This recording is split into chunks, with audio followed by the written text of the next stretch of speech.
Ward number 107च्या लढतीवरनं बोलताना संजय राऊतांनी किरीट सोमय्यांवर देखील निशाणा साधला। किरीट सोमय्या महाराष्ट्र द्वेषी आहे।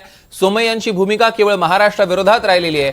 नील सोमय्यांविरोधात शिवसेना पुरस्कृत उमेदवार लढणार आणि ही लढत काटेकी टक्कर होणार असं राऊतांनी म्हटलंय।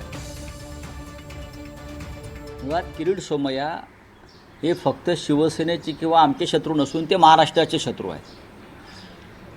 ते महाराष्ट्राचे शत्रू आहेत पूर्णपणे। ते महाराष्ट्र द्वेष्टे आहेत, मराठी द्वेष्टे आहेत।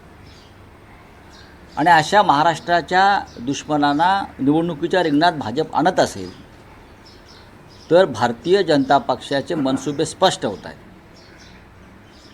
किरीट सोमय्यांची आतापर्यंतच्या सगळ्या भूमिका या महाराष्ट्रविरोधी आहेत।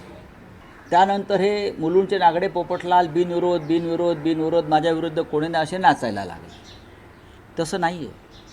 राष्ट्रवादी काँग्रेसला ती सीट सुटल्यावर आमचे तिकडले कडवट शिवसेनेचे पदाधिकारी राहिलेले दिनेश जाधव यांनी आपला अर्ज तिथे भरून ठेवला।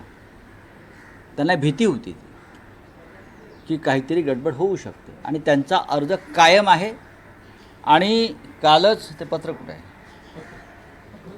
कालच माननीय शिवसेना पक्षप्रमुख उद्धव ठाकरे यांनी दिनेश जाधव हे अधिकृतपणे शिवसेना पुरस्कृत उमेदवार आहेत हे पत्र काल दिलेलं आहे।